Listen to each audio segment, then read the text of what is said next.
All right, so the 2025 NFL Draft is now officially in the books. Day 3 wrapped up Saturday evening.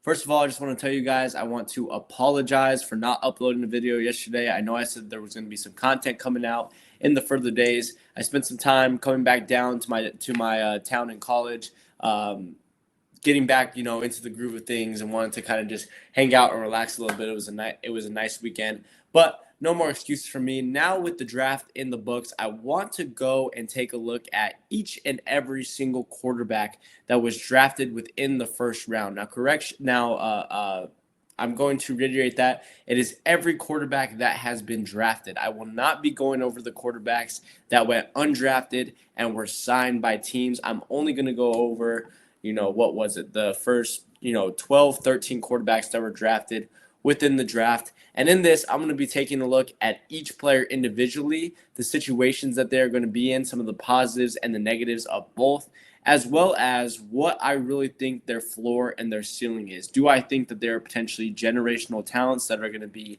the best quarterback in the league in a couple of years? Do I think that they're career backups? Do I think that they're going to be out of the league in a few years? And overall, likely going to give an overall grade to each and every single pick right now. So, real quick, before I waste any more of your time, if you're watching this on YouTube, please go ahead and subscribe to the channel. Leave a like and comment down below, as well as share with your friends. And if you haven't already, go ahead and follow us on all social medias, TikTok, Instagram, and Twitter. All of the ads are going to be down below, and there will be a bar popping up right here, where on all of those social medias, you will get to see my reaction to all breaking news throughout the NFL and the NBA, especially right now with the NFL draft concluding, with the NBA playoffs going on, and the NBA draft coming closer and closer as we speak. There's going to be a lot of content coming out on both YouTube and TikTok, so go ahead and follow those right here. But again, I'm not going to waste any more of your time. So let's get into it. At the top of the order with the first round number 1 overall pick, that was Cam Ward from Miami going to the Tennessee Titans. Now, I'm not going to spend too much time on Cam Ward because I've spoke about this pick because it has been the for sure number 1 overall pick for the past couple of months. So I've spoke a lot on this, but I've always been very, very skeptical of Cam Ward going number 1 overall. And that's not really to say that Cam Ward is a bad player. He's a solid prospect, a very, very solid quarterback prospect. I likely put him within the 10 to 15 range in terms of just pure prospect rank. And he was definitely 100%, in my opinion, the top quarterback prospect on the board. The issue that I really have with this pick right now is that it was the number 1 overall pick, and you missed out on a lot of other big-time potential generational talent, especially the 2 guys that went after this, in Travis Hunter and Abdul Carter. Travis Hunter is the guy that is likely going to be playing on both sides of the ball and was, without a doubt, the number 1 receiver and cornerback prospect in this draft. Abdul Carter, the versatility that he brings to the table, being able to play on the edge, off the ball linebacker, on the inside, on the defensive line, maybe even potentially on the interior defensive line, the strength that he brings, and the fact that he is only getting better. He is still really a pretty raw prospect as a pass rusher, so he is only going to get better. I felt that those 2 were worlds ahead of Cam Ward as a prospect. But just taking a look at Cam Ward himself, like I said, he's good. He's not exceptional. He's not great. He's not what he's calling himself, which is this generational quarterback talent. The arm and pocket presence are what I look at immediately when I talk about Cam Ward. The arm is absolutely exceptional, and especially going to a place with a Brian Callahan offense and having Calvin Ridley as your number 1 receiver, that vertical passing offense is going to be great. And Cam Ward has that ability to launch the ball down the field as many yards as you need at any time. The pocket presence as well. He is very, very calm under pressure, which is important with a Titans team that, maybe has an average to above average offensive line. At best, maybe has 2-3 good offensive linemen. Cam Ward is going to be facing a ton of pressure in his face, especially over this first year. And he seems to do a really, really great job of that. He does a really great job at evading the pressure, getting to the outside on the left and right side of the field, and launching the ball there. The issues that I have, and you're going to hear me say this word a million times throughout this video, because it's really the same. It's really the same trend with all of these quarterbacks. is the inconsistencies, especially with the accuracy and the decision making. Ward tends to get himself in trouble launching the ball down the field into double coverage at times. The accuracy down the middle of the field is very inconsistent, not great. And especially when you're drafting a guy at number 1 overall, this is a guy that you're hoping not only can be a franchise quarterback, but can be the potential the best quarterback in the league in a couple of years. And I just think that as of right now, with his accuracy, he reminds me a little bit almost of Anthony Richardson, although I feel like Ward is a little bit more polished in terms of his accuracy. He's a little more consistent than Richardson is, but similar arm strength, similar size in both height and body, similar ability throwing down the middle of the field, but also similar inconsistencies within accuracy and with decision making as well. Now, he doesn't have the same injury concerns as Anthony Richardson, which is a good thing. And with his size, he is going to be able to take hits well. But the question is that going to translate to the NFL? Also, is his very calm and stoic demeanor going to translate to the NFL? There are times where a lot of people have asked, does he care about football? Just because he kind of stands in the pocket and kind of just throws, launches. He doesn't really get into a real stance and tries to launch the ball. There's times where he's just kind of tossing the ball around.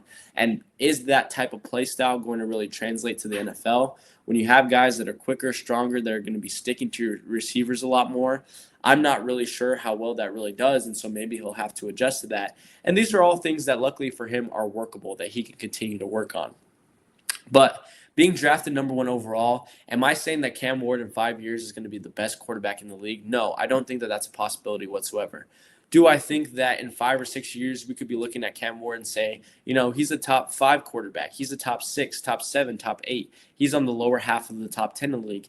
Absolutely, and that's definitely, a good position to be in because quarterback is the most valuable position in football. But number 1 overall, when you have Travis Hunter, Abdul Carter on the board, the value to me was just a big time reach for a guy who, if the draft had been in a different order, likely would have gone, 10, 11, 12. I understand the big time need for it. I understand that you're willing to quarterback. They were not going to rely on Will Levis anymore. But at this point, it's a big time reach. There's inconsistencies that haven't been worked out yet. There's a style that is questionable to really be translating over to professional football. We'll have to see how Cam Ward does. Right now, I think that CBS Sports, who I do follow a lot, has it about right. I would rate it in that B- to B region just because we are going to have to see the next step of Cam Ward within the pursuing years. Now, moving on to the 25th overall pick. This was the New York Giants, who went ahead and traded up from the second round to the late first round to go ahead and draft Jackson Dart out of Ole Miss. Now, I think that Jackson Dart kind of categorizes this quarterback class perfectly because this quarterback class this year definitely was not great. It wasn't last year's draft where you obviously had 6 quarterbacks going within the first round, and it's definitely not like next year's quarterback class where you have a lot of hyped up prospects like Drew Aller, like Arch Manning, and plenty of other guys that are going to be within that first round as well. And I think that it really kind of showed with the picks that were going on here. I mean, you had 2 guys go in the first round. You had 1 guy go within mid through the second. You then had 2 guys virtually back to back in the third. So everyone was kind of spread out. There wasn't a concrete value for many of these quarterbacks because we just don't know. Because of the big time inconsistencies, we just don't know how they're going to fare. And Jackson Dart, to me, is a perfect example because especially trading up for him, I understand that it wasn't a lot to give up. I believe they gave up a 3rd-round pick this year and a 3rd-round pick next year. But trading up for him and also having a talent like Shedeur Sanders, who we'll get to about a little bit later, on the board with the accuracy that Shedeur really brings, I just don't understand this pick. I know that the Giants needed a quarterback, but I just don't understand the hype behind Jackson Dart. I don't get why NFL general managers, why NFL scouts seem to be so enamored with him. He is really experienced, right? He's a 3-time starter. The dude seems to have a really great attitude. He sounds to be a very great hard worker, which matters. That is something to take into account, and it definitely was taken a big time into account in this quarterback. Character definitely mattered within this quarterback class, and I understand that Dart has that. But outside of that, from an intangible standpoint, The dude is not a freakish athlete that is going to be able to run outside the pocket and extend the play for 10, 15 yards. The arm is average as best. The pocket presence is average at best. The accuracy and inconsistencies is they're okay, but the placement at times could be in front of the receiver, behind the receiver. It's really up and down with him. The decision making is the big thing. Dart got a lot of really bad turnovers at Ole Miss, just trying to force the ball down the field. And especially in a RPO heavy offense in Ole Miss, I'm just not sure how much all of that taken into account, plus not a lot of experience in a professional style type offense, is really going to once again translate to the NFL. And especially on the team like the New York Giants, who, let's face it, don't have a lot of big time talent on offense. You have Andrew Thomas at left tackle, you have Tyrone Tracy in the backfield, and Malik Neighbors at wide receiver. That's really the big time players that stick out within the New York Giants offense. Now, luckily for Dart, he's not going to be starting right away, right? I would be shocked if Jackson Dart is the day one starter for the New York Giants, especially with signing Russell Wilson and Jameis Winston. He is more than likely going to be the third quarterback on the roster, and I think that he has the right veterans in front of him in Jameis Winston and Russell Wilson that are going to actually want to help him grow and take him under their wing. So I think that that is a really great thing for him. But is a lot of this, is he really going to be able to adjust and fix all of this? Is he going to be able to get more accurate? Is he going to be able to make better decisions? Is the arm strength likely going to improve? No. Is the athleticism likely going to improve? No. So to be honest, especially from a first round pick perspective, I just didn't understand the appeal of Jackson Dart. He's somebody that potentially I think could have gone third, fourth, maybe even fifth round down the board. He was nowhere near one of the top quarterbacks in my draft. And the thing about it is, he doesn't have as high of a ceiling as maybe a guy like a Jalen Milroe, or even down the board, maybe a Tyler Shoe or a Kyle McCord. Those guys, you see the appeal because you say if they fix this one thing, if they can get more consistent, they could potentially be superstars. With Jackson Dart, there's either so much to work on or you don't think he's going to be able to fix it all, that the ceiling is just so low. Maybe the floor might be really higher, but the ceiling is just so low. So overall, CBS Sports has it as a C-. I'm going to go even lower because they traded for this. I'm going to give it a D. I would rate this as a worse pick than likely Daniel Jones in 2019, except Daniel Jones was like a top 6 pick. I believe the Giants took him like 6th or 7th overall. This was 25th overall. They didn't have to give up a whole lot, so it's not as bad as that, but I really just don't understand this pick from the New York Giants. Then it took 15 whole picks until Tyler Shoe went to the New Orleans Saints at pick 40. This is another guy that I don't understand the hype. He had flashes here and there at Louisville with some solid passes. But let me tell you who Tyler Shoe is. He is now a 26-year-old rookie quarterback. He had 8 whole years in college. He was supposed to be drafted. He was rated the number 1 overall pick at the beginning of Trevor Lawrence's draft. I believe that was 2021. And then obviously injuries ruined that. He is a 26-year-old quarterback that was supposed to be drafted when Trevor Lawrence was drafted. He spent 8 years in college. Why has he spent 8 years in college? Oh, because he's had 3 season-ending injuries. Not to mention the fact that the only appeal that this guy really has is a big-time arm. Jackson Dart has had some flashes of accuracy. Cam Ward has had some flashes of accuracy. Tyler Shoe has had nearly no flashes of big-time pocket presence and accuracy. Really, the only thing that you really look at, and CBS has it right here, is an ideal frame at 6'5", 220 pounds, and has solid athleticism. But even then, when I really looked at his athleticism throughout the pocket, it wasn't amazing. It wasn't Jalen Milroe. It wasn't even likely to the edge of Shedeur Sanders. Lengthy injury history, inconsistent thrower when pressured, red zone deep passing statistics don't stack well up against the other top quarterback prospects. At the end of the day, Jackson Dart might have the ability to grow and fix those inconsistencies. Jalen Milroe, as bad as he might look as a passer, we'll get to him in a minute, might have a chance to grow those inconsistencies. Tyler Shoe is 26 years old. Not to mention the fact that the Saints quarterback room is wide open. I mean, Derek Carr is likely not going to play, so there is the potential for a Tyler Shoe, Spencer Rattler, quarterback competition in New Orleans. And Shu is not going to have anybody to lean on to be able to grow behind, because Spencer Rattler is definitely learning too. Maybe Carr could give him some tips here and there, and Carr could potentially be a good role model for him, just seeing as Carr had similar, big time arm talent and whatnot. But at the end of the day, it's so far gone, and he's so old that I just don't know how much you can really fix him at the end of the day. And with the injury history being a big time concern, with the fact that I've seen almost no big time accuracy for him in big time games underneath pressure, I just don't get it. I don't understand why we're hyping somebody off because he's 6'5" and because he has a big time arm. I've seen plenty of quarterbacks throughout history. As a Broncos fan, I had to watch Brock Osweiler and Paxton Lynch start for the Denver Broncos. Big time size, big time arms, and they didn't end up working out because they could not make big time throws. They couldn't even really make normal throws under normal pressure. And that's how I feel like we're going to be with Tyler Shough. The good thing about this is he wasn't a first round pick, so the value is a little bit better here. But again, a guy that I look at as potentially a fourth, fifth round pick, the value is just not there. I'm going to rate this a C minus, just simply based off the fact that he was not drafted within the first round. Then we moved down to some picks that I liked a little bit more. You had Jalen Milroe within the third round at pick 92. A lot to talk about here by Jalen Milroe. The Seattle Seahawks ended up going ahead and getting him.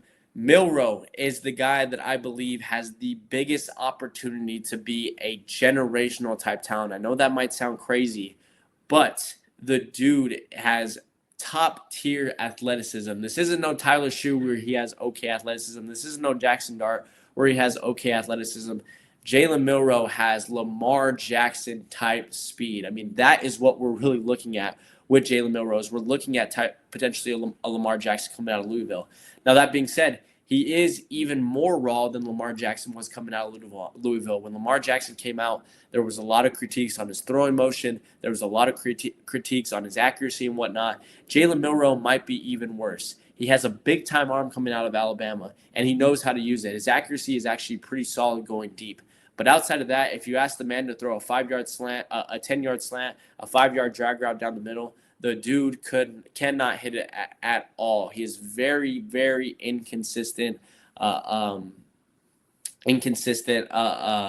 placement from the short to medium game, especially in a position in Alabama where he didn't have a lot of really pressure coming his way. He had a pretty solid offensive line going into Alabama.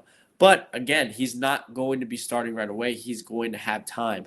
And because the dual threat has become so glorified in today's game, it gives him an even bigger opportunity to just go out and shine. I would definitely compare him to likely like an Anthony Richardson coming out. I think that he has the same just kind of pure rawness that Anthony Richardson has. And as we've seen, A-Rich hasn't really been a boom. He's been much more of a bust. But you did draft him with your third-round pick, so he was able to fall a little bit. The value is definitely there. He had, as you can see in 2024, 20 rushing touchdowns, ranked second in FBS by quarterback and tied for fourth most in program history. So the dude has that Lamar Jackson potential where he's going to throw for 4,000, 5,000 plus yards, and then potentially even being in a 1,000-yard rusher. And that in itself is very valuable, especially when you look at some of the speed that Seattle has on their lineup with guys like Cooper Kupp and JSN. I wouldn't be surprised if Mike McDonald decides to throw Jalen Milroe in a couple of times, just off of maybe some read options, try to mix things up and whatnot, and try to get him going with his running game. But ultimately, Milroe, he's a very, very raw prospect. The arm talent is amazing, but overall, his ability to navigate the pocket, his ability to really go through his progressional reads, it's just not there. He needs to continue to improve that, but he's going to have the time. He's a big-time project, and if he booms, he's potentially a guy that I could see as a top 5, top 3 type quarterback talent within a couple of years. Like this pick from Seattle, CBS has it rated as an A+. Because of just his lesser amount of talent than the other guys, I would rate it around a B+, A-, but definitely great value in the third round. Love that move by Seattle. A move that I didn't really like was 2 picks later when the Cleveland Browns, interestingly, went Dillon Gabriel, quarterback out of Oregon. Gabriel, in my opinion, I did not even think that Dillon Gabriel was really going to get drafted, to be honest, let alone in the third round. Now, Gabriel, he does have some upside, right? Let's not just talk about how he's just, completely useless. He does have a little bit of upside. He is very, very experienced at the quarterback position, and his accuracy is actually pretty solid compared to a lot of the quarterbacks that we talked about before, Milroe, Shue, and Jackson Dart. Dillon Gabriel actually has some pretty solid accuracy, especially throwing down the middle of the field in that short to medium range. The problem is everything else. Very undersized. So how tall is he? I actually have never. I believe he's under 6 feet tall. He's 5'11". So extremely, extremely undersized. Has a very, very, very weak arm, as CBS says here. The athleticism is not really great either. Yes, he does go through his progressions really well. Yes, he does have that experience, but there's just nothing. There's no X factor to Dillon Gabriel. He is a average pocket passer at best. CBS right here has Jake Haener as their pro comparison. I honestly think that that's a pretty solid comparison. Jake Haener is the backup quarterback for the Saints in real life. He is very undersized. I believe he sits at like 5'10", 5'9", and he is simply a guy that does not roll out of the pocket much, just sits within the pocket and is able to throw, 5 to 10 yard hitches, 5 to 10 yard drag routes and whatnot. That is really what Gabriel is. I would say that Gabriel's athleticism is maybe a little bit better than that of a Haener, but ultimately it's not something that's really going to blow you away. And even the accuracy really tends to have some ups and downs at times within this. He's not a perfectly accurate quarterback like a Shedeur Sanders is, where he's much more consistent. There are still some highs and some lows at times with Gabriel's overall accuracy. But you're looking at a guy that is very experienced, that has a very, very quick release point when he throws the ball. He's going to be a guy that is going to be a solid backup quarterback in this league. I honestly do believe that Dillon Gabriel can be a solid backup guy, a guy that you just go to when you just need security, right? When you need that one-time throw down the middle of the field, 10 to 15 yards, he's going to be able to hit that for you. But is he going to be the guy that's going to be able to rise and be your full-time starting quarterback? Not at all. And that's why I just didn't understand with Shedeur Sanders falling and with the Browns having so many mid-round picks as they did, that they went ahead and got this. Especially because Dillon Gabriel, CBS has him rated at a C. I'd give it a D+. I think that you could have gotten him just much later in the draft. But especially because the Browns then 50 picks later, 2 rounds lower, get Shedeur Sanders in the 5th round at pick number 144. Which made me even more confused about the Dillon Gabriel pick. Now, let's talk about the Shedeur Sanders thing for a minute, because I haven't really had an opportunity to really talk about it. I purely think that this was a big-time lesson from the NFL. This was the NFL pointing out all future quarterbacks, saying, listen, if you think you're going to come in with a big-time ego, if you come in, you think you're going to be bigger than the league, bigger than a NFL franchise, we're going to pass on you. And that's really what we heard with Shedeur Sanders. He turned away a lot of interviews from NFL teams. Obviously, he did not go to the NFL Combine. He did not participate. He did not end up participating in his pro day. He did have a pretty up and down bowl game against BYU as well, so I think that attribute to it. But also some of the comments that we heard from Brian Daboll, just the cockiness, the things of him saying, if you're not drafting me, you do not want to change the culture of your franchise, because that's somebody that I am. The throwing his teammates under the bus, things like, asking how many times Dylan Raiola had been sacked. Those were things that I had talked about earlier in the season that I said were going to end up affecting him. Now, I didn't think that it was going to affect him this bad, and I even felt that in the 5th round, it was pretty much comical that he hadn't been picked it, because this guy is a potential first round. This guy was a first-round talent.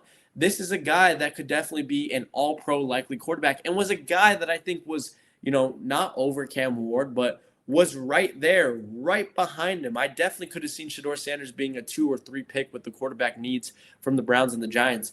And I definitely could have seen him being picked at number 25 by the New York Giants when they traded up for Jackson Dart, because the dude is the 100% most secure passer within this draft.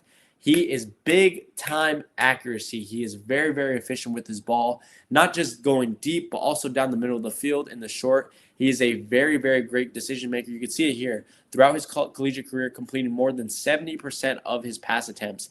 And even some of the weaknesses that people had on him, the average athleticism, the average arm. the dude has really had no problem throwing the ball down the field. There's never been a Shedeur Sanders pass that I've seen that has really necessarily been underthrown. Maybe one or two here and there, but it's not really been a consistent thing with him where he's always underthrowing the ball. The athleticism, I think that he is more of an athlete than guys like Tyler Shough and Jackson Dart and Dillon Gabriel. The dude has shown the ability to go within play action and roll out to his right, roll out to his left, and hit throws on the run. The dude has shown an ability to go outside the pocket and be able to run and get extra yards. Does he do that consistently? No. But does he also need to? Likely not. I think that more of the negatives on him should be the fact of two things, which were the big things that I pointed out for a while. What are we doing on time here? 25 minutes, doing solid. Two major things that I've seen with him, which is number one, he holds on to the ball way too long, especially with a very poor offensive line at Colorado. He needed to get that ball out quicker. And number two, I think the dude has an egregious drop back when he snaps the ball. There are times when he takes 5, 6, potentially even 7 steps within his drop back, which makes it so much easier for defensive ends to break off of their blocks and just go directly for him and get the sack. And so those are things that he's definitely going to be able to wrap up. But, I mean, the value here, I honestly think that the Cleveland Browns weren't even planning to draft Shedeur Sanders. They just saw him in the 5th round and they said, dude, we can't pass up a first-round type talent within the 5th round. And I'm glad they did, because you're getting a guy, especially in the quarterback room that you have right now with Joe Flacco, Kenny Pickett, Deshaun Watson, Dillon Gabriel, now Shedeur Sanders. Shedeur Sanders is a dude that I think could still potentially compete for that starting spot. Now, is he likely going to get it this year? I don't think so. When you trade for Kenny Pickett, when you sign Joe Flacco, I think that those are really the two main guys that are going to be competing for that number one spot. But could he beat out the second guy for a backup spot? Could he potentially show enough to be in the starter position? Absolutely. The dude just needs to relax a little bit, humble himself, fix a little bit of the inconsistencies that he has within his game with holding the ball on too long. And if he gets through all that, CBS has it rated right here. Pro Bowl potential talent. Geno Smith, I think, is a really solid comparison as well, just because both those guys are pinpoint accurate and really good decision makers. Shedeur Sanders is a guy that I fully believe deserved to be a first-round talent, is a guy that if you told me was the number one overall quarterback in this draft, I wouldn't have a problem, and is going to be a potential 10 to top 15 quarterback within the league in just a couple of years. All he needs is the opportunity. All he needs is just to get out of his own way a little bit. Shedeur Sanders is talented, man, and the Browns get him in the 5th round. If he ends up working out, this is going to be known as one of the biggest steals in NFL history. Mark my words with that. CBS has it as an A+. I have it that way as well. I understand the character concerns, but at the end of the day, to go to the 5th round is very comical for me, and I think that he is going to prove a lot of people wrong. You're getting the most accurate, the best decision maker within this draft, the most pure pocket passer that can still go out and get with it outside of the pocket. The dude is exceptional. Shedeur Sanders, A+ for me in the 5th round. Then we're going to go a little bit quickly more towards these end quarterbacks, especially for guys like Tommy Mellott and Cam Miller, which I'm going to be honest, I don't really know a ton about those guys, so maybe I'll just take a look at what CBS has for them. But first, you have Kyle McCord going within the 6th round, and I'm very, very happy to see Kyle McCord drafted. He was personally my favorite mid to low round quarterback guy. I think that the dude has the potential to be a starting quarterback within this league. I know to some people that might sound insane, but everything is really there with Kyle McCord as well. The dude has a rocket of an arm, and at Syracuse, he showed that off. He was throwing 40 to 50 times per game, so the dude has a rocket of the arm. He really, really exceeds in a vertical passing game. That's really what the Syracuse Orange ran all year with him and my now Denver Bronco Pat Bryant at receiver, was the vertical passing game, throwing it and launching it down the field. That's what McCord does very, very well. Rocket armed. Okay mobility. I wouldn't say that it's good or great. It's definitely not on the level of like Sanders, Milroe, Ward, not even at the level of maybe even a Jackson Dart. It's lower than that. It's definitely more of a pure pocket passer. But the dude has a big-time arm. He's not afraid to take risks. He's very aggressive throwing down the field. I think that the only caveat with him is at times he relies a little bit too much at going down the field. He needs to learn a little bit more with taking his check down, right? Throwing, those 5 to 10 yard slant routes, down the middle of the field. And also, he does need to get a little bit better at throwing under pressure in terms of throwing on the run, throwing off his back foot, those off platform, kind of awkward, weird throws that have become more and more normalized by the NFL nowadays within this league. Those are some of the things that Kyle McCord definitely needs to correct a little bit. But if the dude can get that under his belt, if he can just make the safer decisions at times instead of just launching it down the field. He's a dude that won at all three levels. High school won big at Ohio State, then transfers over to Syracuse and was able to upset Cam Ward and the Miami Hurricanes in a game with the Syracuse Orange. So he's a big-time winner, very aggressive thrower throwing down the field, elite type arm talent in my opinion. The dude just needs to fix a little bit of kind of the pluses, right? The extras, the off your back foot platform type throws, going on the run a little bit more and whatnot. Those are the things that he can kind of shore up. But in the 6th round for the Eagles to back up Jalen Hurts, definitely don't mind this at all. I'm going to rate this a B+ personally for Kyle McCord. I think this dude is solid, and he will at least be a really, really good backup within this league to look to. Then you go with the Pittsburgh Steelers in the 6th round at 185, taking Will Howard. I honestly, by the time the 5th round had passed, I was unsure that Pittsburgh was going to draft a quarterback. And I think that Pittsburgh taking the first quarterback within the 6th round kind of showed, how uncertain these teams really were with these quarterbacks. Because Pittsburgh was a top 4 team when it came to needing a quarterback. And they go out and they take Will Howard. Definitely don't mind this pick here. Again, Howard, like McCord, a big-time winner, won the Big 12 championship when he was at Kansas State in 2022, was able to win the national championship game with Ohio State, and down the stretch made some big-time plays and was a very, very accurate passer. It's everything kind of before that, national championship type stretch that kind of worries me with Howard. He is coming off of the best football of his career, but prior to that, the accuracy was really up and down. I think CBS has it down here. He's very robotic from the pocket, meaning he has no – he's not very dynamic as a runner where he's going to want to get outside of the pocket and get to, those off-platform throws as well. And he's definitely a guy that under pressure kind of freezes a little bit and gets a little bit slow and trips up with his feet. So the pocket presence is definitely what he's going to work with, what he's going to have to work on. And with Mike Tomlin, I definitely think that's going to be a possibility. But overall, I mean, the dude has elite size. Like I said, compared to Tyler Shoe, both of these guys have elite size. But Howard has actually shown some freaking flashes of having some dang accuracy. So he's very, very consistent when it comes to his accuracy, especially basting from the pocket. He just needs to learn to relax a little bit when the pressure is running in. And he needs to get a little bit better with his legs to make himself much more of a dynamic dual threat type quarterback. The question for me with Will Howard is he going to be able to be a full-time starter? He's going to have the potential to start right away unless Pittsburgh goes out and gets Aaron Rodgers or trades for Kirk Cousins. So he could potentially be starting week 1. Like, that is not crazy to say. With guys like Mason Rudolph on the roster, Will Howard is definitely going to have that competition. I don't think that right now he's going to be a really solid starting quarterback. Could he in 5-6 years, once he builds that consistency with his accuracy, potentially be that? Absolutely. I mean, the dude has big-time heart. He is a big-time competitor. He's won big at all levels. Big-time arm, solid accuracy down the stretch. He has shown to play well in those big-time moments. So 100%, Will Howard is a guy that down the stretch, is he going to be, Shedeur, Cam Ward range where he's going to be within that top 10?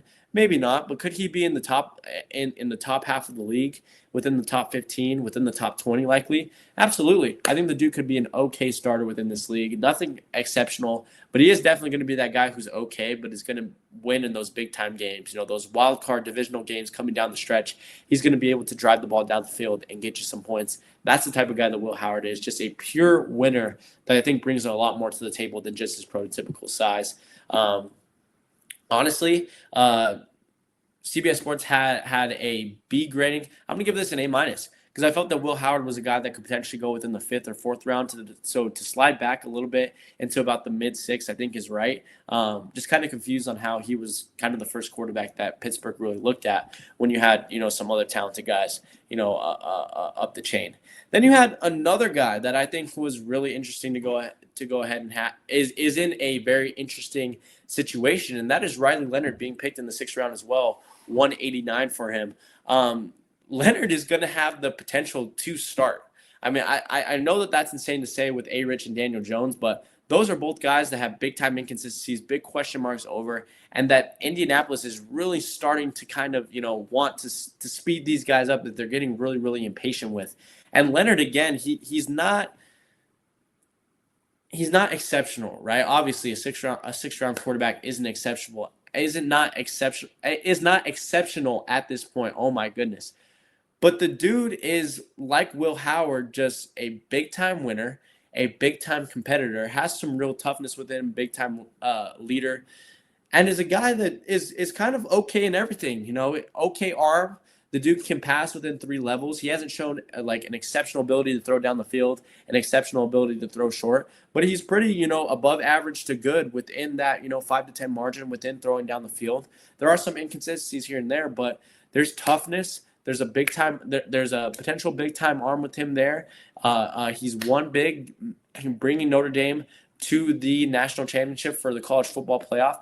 I mean, there are things here for Riley Leonard, and there's big time openings with the Colts quarterback room that he could potentially make some noise. I think that he's somebody that people need to look out for within the preseason to really look at as a guy that's going to give Anthony Richardson and Daniel Jones a run for their money, because the dude is just he just wants it. He has that want to go ahead and do more and be better and be the number one guy on the roster. And with the lack of talent that the Colts have right here, having a more safer option in Riley Leonard is definitely a really good thing. And so, especially, again, for the later rounds, CBS has it as a C+. I'm going to once again rate this a B, because you potentially give a guy that could either start for your team. Is he going to be an exceptional starter? Probably not, but could start for your team. Or like they have here, could at least give you some depth, a guy to look to when one of these guys is really struggling. Graham Mertz was then picked 197, by the Houston Texans. And Mertz is kind of your prototypical day 3 guy. I look at guys kind of like Jordan Travis last year and whatnot, Spencer Rattler and everything. He's kind of just your below average athlete who has, okay accuracy, okay touch. He has, okay size right there. He does a good job. He's just okay at everything, right? There's nothing that really sticks out with Graham Mertz, really. He has solid touch, as CBS says. The pocket awareness is okay. He's just your natural, pocket passing type quarterback that is going to be able to make plays here and there. But he's not a guy that's really going to go out and really give you anything when it comes to a starting quarterback. He's going to be, maybe an okay backup, maybe some roster depth, being the third on the depth chart and whatnot to possibly look to.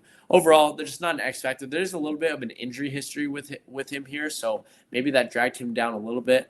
But he's more than capable of going ahead and giving you some stability at the quarterback position if absolutely needed. So overall, I mean, again, for these lower marked quarterbacks, these are going to go a lot more quicker just because I don't know a ton about them, except for the last guy, which we'll go ahead and talk about in a minute. But Mertz is just, your natural guy. And in the 6th round, getting your stable 2-3 quarterback, B+, right? B to B+. I think that CBS has it right here as well. Then you have these two guys, Tommy Mellott and Cam Millard. Really surprised that the Raiders went ahead and picked, both these guys virtually back-to-back, right? And again, I'm going to be honest, I don't know a lot about these guys. I didn't really hear a lot about them. To see them kind of go over guys like Curtis Rourke and Quinn Ewers is honestly kind of crazy. But let's see what CBS has to say. Mellott may be listed at a quarterback, but teams have been exploring the ideas of using him as an athlete. So that's why I've heard a little bit. That's the only thing that I've really heard about Mellott is he's kind of this quarterback, wide receiver, type of hybrid, right? He's kind of that Lamar Jackson, that Terrell Pryor coming out of college, where teams are kind of looking at potentially, going both ways in him. Maybe he could even be potentially like a Taysom Hill, where they use him within the passing game as a tight end. So, I mean, for a quarterback, it is the 6th round, but for a quarterback, he's likely not going to play quarterback. So I'm going to rate this as a D. But the dude is a tremendous athlete, and I think that he could potentially find a spot within this league. It's just kind of where does he want to go, right? And as for Cam Miller, let's see what we have. Mellott is probably transitioning positions, but Cam Miller will stick at quarterback. He is an undersized distributor of the football. He will get the football out quickly and allows playmakers to create an open space. Fortunately, Ashton Jeanty and Brock Bowers will be able to oblige. The pro comparison is Brock Purdy, and I don't know how you compare him to Brock Purdy when you have him as a practice squad type rated player when Brock Purdy is a full-time starter right now. But I kind of get it, right? Because Purdy coming out of college, out of Iowa State, was kind of Obviously he was Mr. Irrelevant, so he wasn't looked at as much. But maybe a guy that could potentially become something. Being compared to Brock Purdy is okay. But I see kind of what you're saying, just kind of an undersized, guy that's just going to make the right play, right? And that's kind of what Brock Purdy does. He makes the 5 to 10 yard pass that's going to be able to be the right play. Miller, I saw a little bit of him in the Colorado game. He's actually pretty solid against the Colorado defense. He did a really, really great job early on within that game. So, again, just kind of a mild pocket passer here. You can see that he's undersized. Deep ball placement is average at best.